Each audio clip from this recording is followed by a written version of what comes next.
Curiosities. और आज मैं आ चुका हूँ बहुत दिनों बाद। आई नो मुझे किसी ने मिस नहीं किया होगा, मैं तो यार पढ़ाता रहता है। आज को कौन मिस करेगा, पढ़ाने वाले भैया को कौन मिस करता है यार, सही बात है ना। मिस तो उसको करते हैं जिससे रात में बातें होती है। मजाक करो, ठीक है। तो इतने दिनों से कहाँ गायब था भैया? मैं कहीं नहीं गायब था भाई, तुमको छुट्टी दे दी थी मैंने समर वेकेशन की। ठीक है, मजे करो। 10th यार, एक ही साल, फिर अगले साल से सब अपने अपने जगह जगह लग जाएंगे, तो पढ़ाई में लग जाएंगे, और फिर वही याद है। तो ये आखिरी साल है, ठीक है, मस्ती करने के लिए। तो खुल के मस्ती करो यार, स्कूल लाइफ एंजॉय करो भाई। तो फिलहाल को आखिरी वीडियो में हमने कहाँ तक पढ़ गया था, ग्राफ तक शायद से हो गया था, ठीक है ना। तो एक बार रिवाइज करवा देता हूँ वो ग्राफ वाली चीज़ें। वो बेसिकली उसमें कुछ नहीं था। अरे यार, हाँ, चैप्टर 3। तो उसमें कुछ नहीं था बेसिकली। देखो, एक जो ऐसा ग्राफ होता है ना जिसमें नहीं, रुक जाओ, हाँ, तो ये जहाँ पे ये मैच कर रहा है ना, ये क्या हुआ अपना यूनिक सॉल्यूशन, यूनिक सॉल्यूशन वाला केस, ठीक है। ये यूनिक सॉल्यूशन वाला केस है, ठीक है। ये जो पॉइंट है, ये जो भी क्वेश्चन दी गई उसका सॉल्यूशन होगा। मतलब जैसे मान लो कुछ भी ax plus by plus c और a1x b1y और plus c1 is equals to 0, a2x plus b2y plus c2 is equals to 0। तो इसमें जो x और y होगा उसका सॉल्यूशन ये होगा, ठीक है। यहाँ पे जैसे मान लो 3 आ रहा है और यहाँ पे मान लो 1 आ रहा है, ठीक है। तो 3,1 इसका सॉल्यूशन होगा, ठीक है, समझ गए। ये यूनिक सॉल्यूशन वाला केस था। अब और भी केस होते हैं, ठीक है, 2 केसेस और हैं, ठीक है। हाँ, और एक अपना, एक सेकेंड,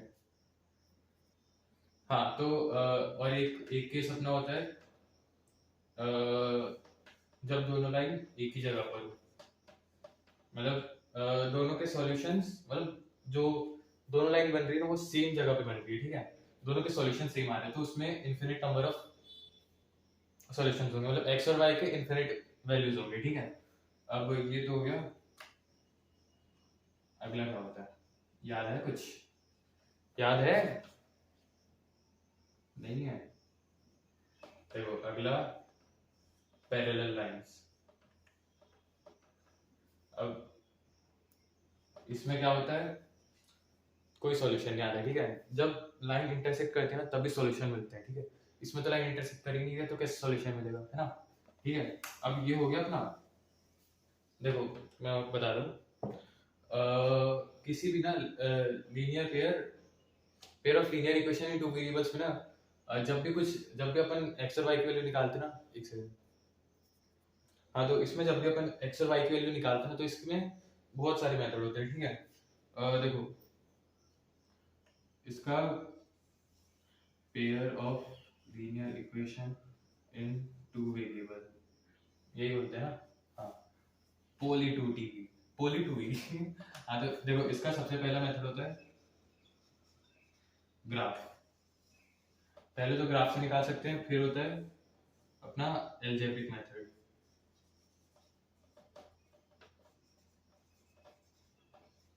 ठीक है। ये जी है, ठीक है, जी। अब एल्जेब्रिक मेथड में भी 3 होते हैं। पहले अपन निकाल सकते हैं एलिमिनेशन मेथड से,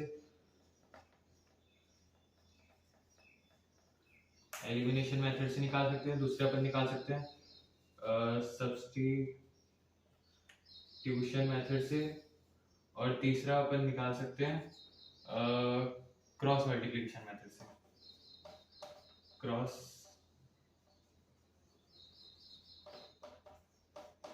मल्टीप्लिकेशन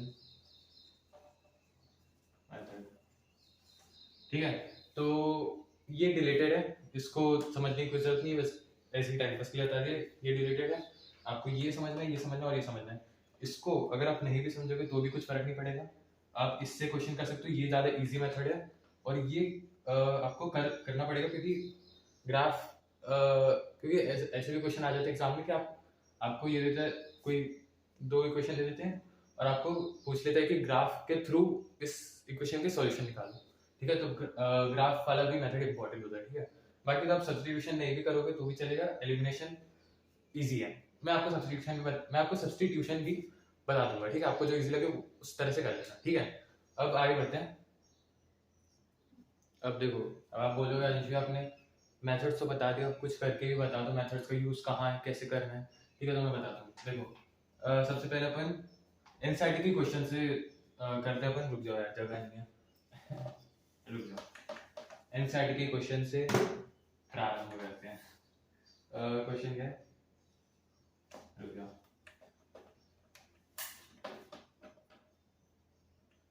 ठीक है, मैं लिख के मिलता हूँ, ठीक है। अब देखो ये क्वेश्चन है, इसको अपन तीनों मेथड से करेंगे, सब्स्टिट्यूशन से भी करेंगे, ग्राफ से भी करेंगे और एलिमिनेशन से भी करेंगे, ठीक है। तो क्वेश्चन क्या है, 10 students of class 10th took part in a mathematics quiz। वो मैथमेटिक्स है, मैंने शॉर्ट फॉर्म में लिखा है, ठीक है। If the number of girls is 4 more than the number of boys, find number of boys and girls who took part in the quiz। तो simple सा क्वेश्चन है, ये तो आपने थोड़े बहुत ऐसे क्वेश्चन 9th में भी करे होंगे शायद से, ठीक है। तो बहुत सिंपल है। 10 स्टूडेंट है क्लास 10 में। अब देखो अपन को देखो सबसे पहले ना अपन को लीनियर पेयरिंग मतलब ये जो चैप्टर थी ना, इसमें अपन को सबसे पहले क्या सोचना होता है, जो भी अपन को निकालना है उसको कुछ वेरिएबल मान लो। जैसे अपन को गर्ल्स निकालना है y मान लो, बॉयज निकालना है x मान लो, कुछ भी मान लो, ठीक है। बस जो अपन को निकालना है उसको पहले सपोज करके स्टार्ट करना होता है, ठीक है। जैसे अपन को बॉयज और गर्ल्स का निकालना है, तो let boys, number of boys, number of boys x मान लिया, गर्ल्स y मान लिया, ठीक है। तो अपन को इसमें क्या लिया है, टोटल स्टूडेंट्स 10 हैं एक क्लास में। ओह नहीं सॉरी, मैथ्स क्विज में 10 students of class 10 took part. हाँ तो देखो 10 स्टूडेंट्स ने मैथ्स के क्विज में पार्ट लिया, ठीक है। 10 स्टूडेंट्स में बॉयज और गर्ल्स दोनों आ गए, ठीक है।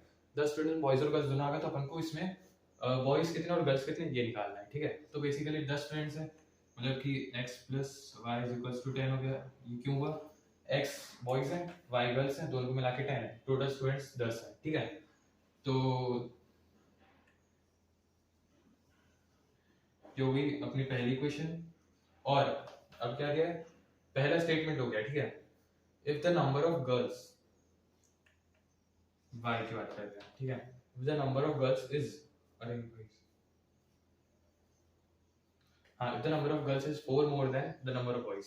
देखो ये सुन लो, जब भी इज आए ना क्वेश्चन में, इज जब भी आए तो तुरंत इज इक्वल्स टू लगा देना, ठीक है। जब भी इज आए, अब is 4 more than the number of boys, 4 more than the number of boys, number of boys क्या थे, x थे, है ना। तो गर्ल्स जो है 4 more than the number of boys है, ठीक है। समझ गए, इतना तो समझ गए, है ना। अब इसको दूसरी इक्वेशन दे दो, अब नोट कर लो, फिर मैं रफ करूंगा क्योंकि जगह नहीं है, ठीक है। वैसे तो कर सकता हूँ मैं, बट ठीक है, देख लेता हूँ। पहले अपन करेंगे सब्स्टिट्यूशन से,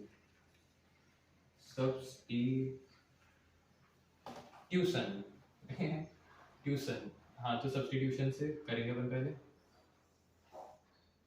ठीक है। अब देखो अपने पास सब्स्टिट्यूशन में देखो क्या करना होता है, सब्स्टिट्यूट जैसे मान लो आप क्रिकेट खेलने गए, ठीक है। तो उसमें मान लो आपका कोई दोस्त इंजर्ड हो गया, तो फॉर सब्स्टिट्यूट एक बंदा एक्स्ट्रा रहता है, ठीक है, ताकि जो इंजर्ड हुआ है उसकी जगह वो बंदे को खिला दे जो एक्स्ट्रा है, ठीक है। तो वही है सब्स्टिट्यूट में, जैसे एक को हटा के दूसरा डाल दिया, ठीक है।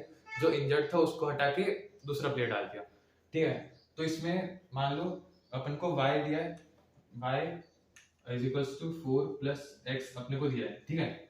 और अब फर्स्ट इक्वेशन में y की वैल्यू डाल दो, फर्स्ट इक्वेशन में y की वैल्यू सब्स्टिट्यूट कर दो। इसमें क्या है, y इंजर्ड हो चुका है, नहीं सॉरी, हाँ y इंजर्ड हो चुका है, y की वैल्यू को 4 प्लस एक्स है उसको y की वैल्यू में डाल दो, समझ गए? मतलब सब्स्टिट्यूशन में बेसिकली कुछ नहीं है, y की वैल्यू आपको इक्वल टू में रख के निकालनी है। जैसे इधर से भी निकाल सकते थे, x equal to 10 minus y करके निकाल सकते थे, बट इधर ऑलरेडी y की वैल्यू दी हुई है, तो अपन क्यों इतनी मेहनत करें, ठीक है, सिंपल इज दैट। तो x प्लस y जो है 4 प्लस एक्स है इज इक्वल्स टू 10, ठीक है। तो ये क्या हो गया, 2x plus 4 is equals to 10, 2x is equals to 6। तो अपने पास नंबर ऑफ बॉयज आ गए 3, ठीक है। अब ये जो x है इसको इसमें डाल दो, क्यों डालना है, क्योंकि अपन ने इधर से ही y की वैल्यू सब्स्टिट्यूट करी थी ना, ठीक है। तो y is equals to 4 plus x, हाँ y जो आ जाएगा 7 थाला पड़ेगी हाँ तो y 7 आ गया और x 3 आ गया, ठीक है, ये अपन ने सब्स्टिट्यूशन से करा। अब आप पूछोगे इसमें क्यों नहीं डाला, क्योंकि इसमें इसलिए नहीं डाला क्योंकि अपन ने इसी में ही y की वैल्यू डाल के निकाला है। अगर अपन इसी में ही x की वैल्यू डाल के y को निकालेंगे तो भी आ जाएगा, हाँ तो भी आ जाएगा। तो इसमें भी डाल सकते हो, इसमें भी डाल सकते हो, वो आपकी मर्जी है, आपकी मर्जी, आप आपको जिसमें डालना हो उसमें डाल लो, ठीक है। तो सब्स्टिट्यूशन समझ में आ गया होगा, नहीं समझ में आया मैं फिर से बता देता हूँ। देखो y की वैल्यू अपने को दी है, एक सेकेंड, हाँ तो देखो y, अरे यार मैं जगह ही नहीं है, कहाँ से समझा, एक सेकेंड, क्वेश्चन तो वही क्या होगा ना,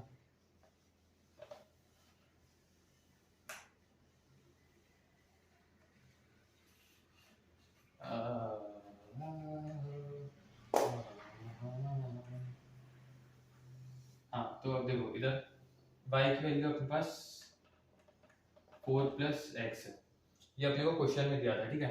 अब आप बोलोगे इसमें से भी तो y की वैल्यू निकाल सकते हैं, आपकी मर्जी, आप इसमें से निकाल लो 10 माइनस एक्स रख के, ठीक है। y की वैल्यू अगर आप इसमें से निकालोगे तो 10 माइनस एक्स रखोगे, है ना, या फिर अगर आप x की वैल्यू रखना चाहोगे तो x की वैल्यू रख सकते हो, x इक्वल टू 10 माइनस 5 रख सकते हो, ठीक है। फिर इधर आप x की वैल्यू रख देना, देखो x की वैल्यू रख के भी बताता हूँ। अगर आपने मान लो x इक्वल टू 10 माइनस 5 रखा, तो फिर दूसरी इक्वेशन में डालोगे। अब सुनो, अब आप बोलोगे ये x की वैल्यू को अपन इसमें क्यों नहीं डाल सकते, अरे भैया इसी से तो निकालिए वो इक्वेशन, इसमें कैसे डाल रहे हो, सही बात है ना यार। तो इसमें डालनी है आपको x की value y equal to 4 plus 10 minus 5, ठीक है। तो ये y इधर जाएगा 2y हो जाएगा और ये 14 हो गया, तो y इधर से भी 7 आया और x निकाल लेना 3 जाएगा, ठीक है।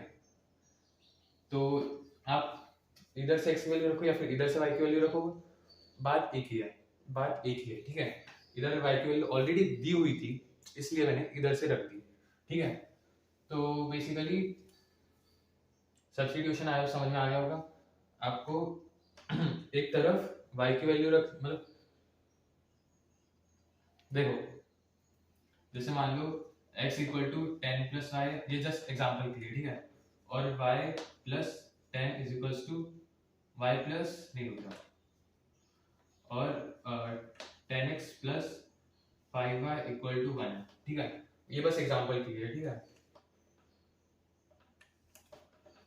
अब इसमें चलो ये भी छोड़ो, 5 नहीं 5 नहीं 7x plus 3y is equals to 5, ठीक है। अब ये कुछ इस तरह से, यार राइटिंग मेरी अच्छी नहीं लग रही है,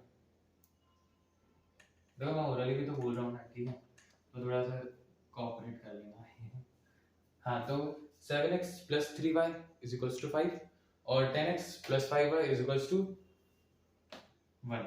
अब इसमें से आपको सब्स्टिट्यूशन अगर लगाना है, ये पूरा भी भूल जाओ, ये पूरा भूल जाओ, ये गया भाड़ में, अभी ये पूरा भूल जाओ, अभी इस पे आओ,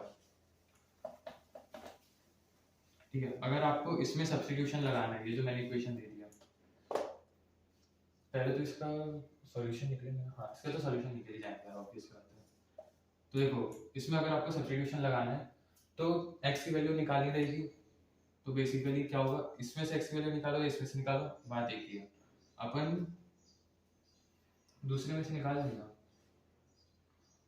5 कॉमन आ जाएगा, 2x plus y equal to 1, 1/2 x plus y equal to 1/2, 2x plus y, हाँ ठीक है, दूसरे में से, चलो पहले में से कर लेते हैं आपकी में से, ठीक है। तो 7x plus 3y is equals to 5। अब इसमें से अपने को सब्स्टिट्यूशन से करना, तो फिर एक वैल्यू को सब्स्टिट्यूट रखना पड़ेगा, एक सेकंड, हाँ तो एक वैल्यू को सब्स्टिट्यूट रखना पड़ेगा। जैसे अपन मान लेते हैं x की वैल्यू को सब्स्टिट्यूट रखते हैं, तो 7x इक्वल टू 5, ये 3y उधर जाएगा तो माइनस 3y हो जाएगा, और x आ जाएगा 5 माइनस 3y अपॉन में 7, ठीक है। तो ये अपन ने इधर से x की वैल्यू निकाल ली। अब ये जो है, ये x की वैल्यू को इसमें या इसमें आपको किसी में भी सब्स्टिट्यूट करना हो, बिंदास करना, ठीक है। फिलहाल को अपन इसमें कर लेते हैं, ठीक है। तो 10 इंटू 5 माइनस 3y अपॉन में 7 plus 5y is equals to, तो ये बन जाएगा अपना, आ जाएगा ऊपर लिख रहा हूँ, ठीक है। 35, ओ सॉरी 15 माइनस 35 अपॉन में 7 प्लस 5y इक्वल टू 1। अब ये आ गया अपना 50 plus 30y plus 35y is equals to 7, ये 7 को उधर ले गया, ठीक है। तो 50 35 और 30 कितना हो गया, 65 हो गया, 65y 65, अरे एक सेकंड, ठीक है। ये पूरा तो अपन ने निकाल लिया, ठीक है, x की वैल्यू वगैरह वगैरह सब निकाल लिया है ना। अब 6, हाँ इक्वल टू 7 है, ठीक है। तो ये क्या आ गया, 65y इज इक्वल्स टू 43, तो y आ गया 43 अपॉन 65, कटेगा क्या ये किसी से, नहीं, ठीक है। तो 43 तो प्राइम नंबर है, कहाँ से जाएगा, ठीक है। तो y की वैल्यू ये आ गई, अपन y की वैल्यू पुट कर देते हैं फर्स्ट इक्वेशन में, या किसी में भी कर दो आपकी मर्जी, बट फिलहाल तो फर्स्ट में कर देते हैं। तो 7x plus 3 43 upon 65 is equals to 5, नहीं रुक जाएगा, सेकेंड इक्वेशन में कर देते हैं, ज़्यादा इजी रहेगा, है ना। 10x plus 5y equal to 1, पर अपन ने फर्स्ट सेकंड इक्वेशन से जो निकाला था सेम नहीं आ जाएगा क्या, रख के देख लेंगे, आप इसको वेरीफाई भी कर सकते हो, ठीक है। मान लो x की y की वैल्यू अपनी ये आई, तो y की वैल्यू इसमें पुट कर देना, x की वैल्यू जो भी आएगी वो इसमें पुट कर देना, वो 5 के बराबर आ रहा है या नहीं आ रहा है वो आप देख सकते हो, ठीक है। तो मुझे नहीं पता, मैंने तो तुक्के में लिख दिया, बस मैंने एग्जांपल के लिए लिख दिया, ठीक है। तो इसमें आप x और y की वैल्यू निकालना चाहोगे तो फर्स्ट इक्वेशन से ही निकाल लेते हैं, ज़्यादा सही है, ठीक है।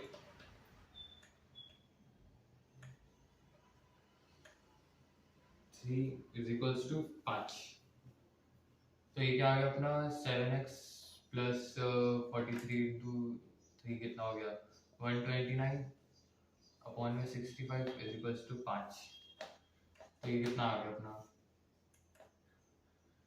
65 इंटू 7 कितना होता है 5 7 6 42 45 455 प्लस 129 x अपॉन में 65 को उधर भेज देते हैं, काम करते हैं, एक सेकंड,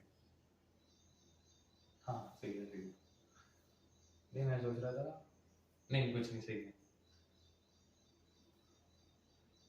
हाँ। तो 129 इज इक्वल्स टू 65 इंटू 5 कितना होता है 325, ठीक है। तो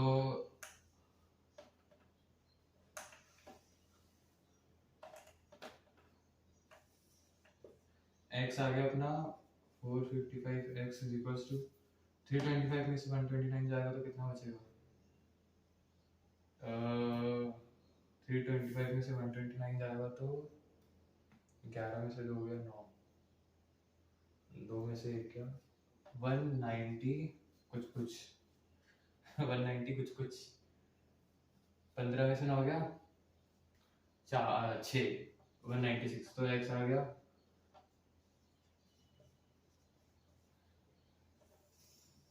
ठीक है, y ये आ गया और x ये आ गया, ठीक है। सब्स्टिट्यूशन मुझे पता है बहुत हार्ड है, इसलिए मैंने बोला था कि एलिमिनेशन से ट्राई करना, एलिमिनेशन बहुत इजी मेथड है, ठीक है। तो सब्स्टिट्यूशन में अगर आपको फिर भी सब्स्टिट्यूशन से करना, अपना दिमाग खराब करना हो तो आप ट्राई कर सकते हो, ठीक है। x इधर से x की वैल्यू निकाल लेना, फिर x की वैल्यू को सेकंड इक्वेशन में पुट कर देना, आंसर आ जाएगा, ठीक है। x की वैल्यू कैसे निकालनी हो मैंने बता दिया।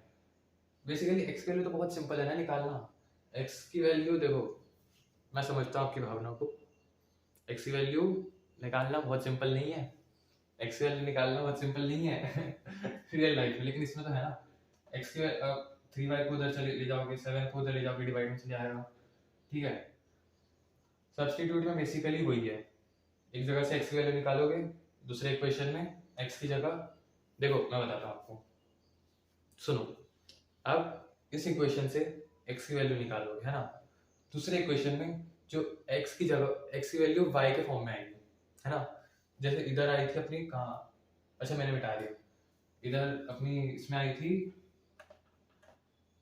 x कितना आया था अपना 5 माइनस 3y/7, ठीक है, ठीक है। तो ये x की वैल्यू y के फॉर्म में आई। अब y के फॉर्म में आई तो ऑब्वियस बात है अपन को y और x दोनों निकालना, तो सेकंड इक्वेशन में रख दो, x की वैल्यू y के फॉर्म में आएगी तो y से x निकल ही जाएगा ना, क्योंकि y और y दो दो है, तो ऑब्वियसली आएगा y, मतलब देखो इधर अपन ने रखा, ये पूरा वही रखा था, ठीक है, ये पूरा रख के निकाला है, पीछे आप वीडियो पीछे करके देख सकते हो, ठीक है। एक इक्वेशन से x की वैल्यू आएगी, दूसरे इक्वेशन में x की वैल्यू डालनी है, हो जाएगा। या फिर अगर आपको y की वैल्यू डालनी है, इस इक्वेशन में y की वैल्यू निकाल लो, इस इक्वेशन में y की जगह वो वैल्यू डाल दो जो y की वैल्यू आपने निकाली है, समझ गए? नहीं समझो मुझे पता है, बट क्वेश्चन करते रहोगे सब्स्टिट्यूशन से तो आ जाएगा, वैसे इतना भी हार्ड नहीं है, बट मैं एलिमिनेशन को प्रेफर करूंगा क्योंकि एलिमिनेशन ज़्यादा इजी है, ठीक है। अब अरे अपना क्वेश्चन क्या था, अरे हाँ सॉरी, x 3 आया था, y 7 आया था, x का नंबर ऑफ बॉयज है, y नंबर ऑफ गर्ल्स है, ठीक है। अब अपने को इसको ग्राफिकली करना है ना, तो अपने पास इक्वेशन क्या थी, देखो अब ग्राफिक नहीं, एलिमिनेशन से कर देते हैं। इक्वेशन क्या थी अपने पास, x plus y is equals to 10 और y is equals to 4 plus x। अब इसको एलिमिनेशन से करना है, तो देखो एलिमिनेशन में कुछ नहीं, बस सारी टर्म्स को, मतलब x और y को एक साइड रख दो, 10 और जो कांस्टेंट है उसको उधर साइड रख दो, जो वेरिएबल्स है उसको एलएचएस में रख दो, जो कांस्टेंट है उसको आरएचएस में रख दो। तो इसमें क्या है, variable x plus y is equals to 10 है, और इसमें क्या है y minus x equal to 4, x को मैं उधर लेगा, ठीक है। तो ये क्या आ गया अपना x plus y is equals to 10 minus x plus y is equals to 4। अब आप इसमें माइनस करोगे, जो कि ऑब्वियस है, तो माइनस ही करोगे तो साइन चेंज हो जाएगा, ये माइनस हो जाएगा और ये माइनस हो जाएगा, तो ये 2x हो जाएगा और ये कट जाएगा और ये कितना आ जाएगा 6 आ जाएगा, तो x 3 आ गया, x प्लस 3 आ गया। देखो कितना सिंपल है, कितना सिंपल है एलिमिनेशन, 4 लाइन 2 लाइन हो गया, ठीक है। अब ये जो x की वैल्यू है इसको दोनों इक्वेशन में से किसी में भी पुट कर दो, 3 अपन ने फर्स्ट इक्वेशन में मान लो पुट कर दी तो y 7 आ गया, ठीक है, कितना सिंपल था, है ना, बहुत सिंपल था। अब पुराना वाला जो क्वेश्चन था ना, अपन उसका एलिमिनेशन से ट्राई करते हैं। देखो 7x प्लस क्या था भाई, 7x प्लस क्या था, अरे क्या था, 7x प्लस 3y था शायद से, ना 3y इज इक्वल्स टू 5, और इधर था 10x plus 5y is equals to 1, है ना। अब इसको अपन एलिमिनेशन से ट्राई करते हैं। देखो बहुत सिंपल है एलिमिनेशन की, बट ग्राफ करना भी जरूरी है, ग्राफ वाला भी, वो भी मैं बताऊंगा, ठीक है। तो इसको अपन कैसे कर सकते हैं, देखो 7x plus 3y is equals to 5, और ये है 10x plus 5y is equals to 1। अब इस पे डायरेक्ट माइनस मत करना, पहले एक टर्म को सेम कर दो, एक टर्म को सेम कर दो, मतलब कहीं पर भी आप जैसे जो वेरिएबल वाली टर्म है ना, उसको पहले सेम करना होता है, ठीक है। तो जैसे मान लो ऊपर अपन को दोनों तरफ इधर और इधर ऐसा कौन सा नंबर है, मतलब देखो जैसे मान लो x है ना, x का अपन को एलसीएम लेना है, इन दोनों x वाली टर्म का एलसीएम लेना है, ठीक है। y वाली टर्म का भी ले सकते हो, वो आपकी मर्जी है, मैं x वाली टर्म का ले रहा हूँ। तो इसका एलसीएम क्या आ जाएगा 70x, और जो आपने एलसीएम लिया है, तो जैसे मान लो 70 आ गया, तो इसमें क्या मल्टीप्लाई करूं, इसमें क्या मल्टीप्लाई करूं कि 70 बन जाए, तो 10 मल्टीप्लाई करूंगा, तो ये जो इसमें 10 मल्टीप्लाई होगा ना, ये पूरे इक्वेशन में 10 से मल्टीप्लाई होगा, ठीक है। सिर्फ इसमें करोगे तो गलत हो जाएगा, ठीक है, पूरे इक्वेशन में 10 से करना पड़ेगा, और इसमें 7 से, ठीक है, क्योंकि इसमें 7 से करना, इसमें 7 से करना पड़ेगा 70 बनाने के लिए, तो पूरे इक्वेशन में भी 7 से करना पड़ेगा, ठीक है। हमने करा 30y plus is equals to 50, और दूसरा क्या आ गया 70x plus 35y is equals to 7, ये कट गया, ये क्या कितना हो गया -5y, अबे अच्छा इक्वेशन शायद दूसरी थी पिछली बार, पता नहीं, ये सब्स्टिट्यूशन शायद गलत लगाया था मैंने, क्या पता, रुक जाओ, पर मैं फिर भी एलिमिनेशन को ही प्रेफर करूंगा। तो सब्स्टिट्यूशन में कभी गलती हो जाती है, आप x की वैल्यू निकाल के दूसरी इक्वेशन में रखोगे तो बहुत ज़्यादा चांसेस है मिस्टेक होने के, ठीक है। तो इसमें क्या आ गया अपने पास, माइनस, यहाँ तो 7 था, ये माइनस बन गया 43, तो y आ गया -43 अपॉन 5, जो कि शायद से पहले माइनस नहीं था ना, सब्स्टिट्यूशन जब करा था तो शायद कुछ और आया था,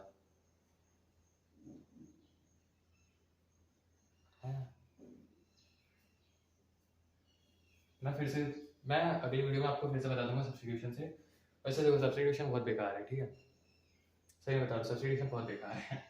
अब आप y की वैल्यू आ गई, इसको पहली इक्वेशन में कोई भी इक्वेशन में पुट कर दो, 7x plus 3 into -43/5 is equals to 5, तो ये कितना आ गया 35x minus 129 is equals to 25।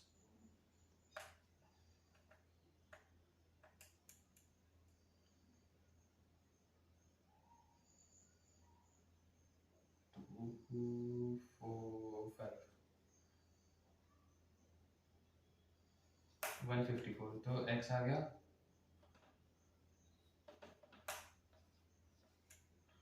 154 upon में 3, ठीक है। सब्स्टिट्यूशन को मैं फिर से अगली वीडियो में एक और बार बता दूंगा, अभी वीडियो थोड़ी लंबी हो चुकी है। तो एलिमिनेशन ज़्यादा अच्छा है, आपने भी देखा होगा, ठीक है। एलिमिनेशन में कुछ नहीं करना है, एक्स या वाई कुछ भी टर्म ले लो, कोई सी भी वेरिएबल वाली टर्म ले लो, उसको ऊपर और नीचे दोनों तरफ सेम बनाना है पहले। जैसे अपन को मान लो इन दोनों को सेम बनाना है, तो इन दोनों को सेम बनाने के लिए अपन को ऊपर 10 से मल्टीप्लाई करना पड़ेगा, नीचे 7 से मल्टीप्लाई करना पड़ेगा, दोनों तरफ 70 बन जाएगा, है ना। ये इधर अपन सिर्फ इसमें 10 से मल्टीप्लाई नहीं कर सकते, तो अपन ने पूरी इक्वेशन में 10 से मल्टीप्लाई करा, तो ये पूरा ऐसे आ गया। इसमें अपन सिर्फ 7 से मल्टीप्लाई नहीं कर सकते, पूरी इक्वेशन में 7 से मल्टीप्लाई करा, तो ये ऐसे आ गया, है ना। फिर उसको सॉल्व कर दिया, सिंपल, ठीक है। आई नो थोड़ा सा मैंने इक्वेशन भी थोड़ी सी वैसी ली थी, मैंने एकदम ही स्टार्टिंग में ही वैसी इक्वेशन ले ली, बहुत ज़्यादा इस तरह की क्वेश्चन आती है, ठीक है। जनरली बहुत नॉर्मल सी क्वेश्चन आती है, ठीक है, जो हो जाए आराम से। और वैसे तो डायरेक्ट क्वेश्चन आते हैं, आपको पता है डायरेक्ट क्वेश्चन, मतलब डायरेक्ट क्वेश्चन 3 मार्क्स का आ जाते हैं। जैसे मान लो बोर्ड्स में तो भाई बोर्ड्स वाले बहुत मेहरबान रहते हैं यार। 4x + 5y = 10 दे दिया, और नीचे दे दिया 3x - 3y = 7। कोई सा भी क्वेश्चन, ये मैंने मान लो एग्जाम्पल के लिए दे दिया, तो ये क्वेश्चन उन्होंने डायरेक्ट, ये लोग ऐसा क्वेश्चन पूछ लेते 3 मार्क्स के लिए। सोच रहे हो ये 3 मार्क्स के लिए पूछते हैं, 3 स्टेप का भी नहीं है क्वेश्चन, ठीक है। तो आज के लिए इतना ही। मेरे को पता है मैंने थोड़ा सा कंफ्यूजन में समझाया, बट मैं मतलब बहुत दिनों बाद आया यार, तो अगले अगले वीडियो में पक्का आपको पूरा रिवाइज करवा दूंगा, पूरा एकदम क्लियर, क्रिस्टल क्लियर पढ़ा दूंगा, ठीक है। तो मिलते हैं जल्दी अगली वीडियो में। Thanks for watching, till then take care, तब तक के लिए ऑल द बेस्ट। फोड़ना है, कहर मचाना है, दुनिया को बताना है आप क्या हो। तो till then take care, bye bye, मिलते हैं जल्दी अगली वीडियो में।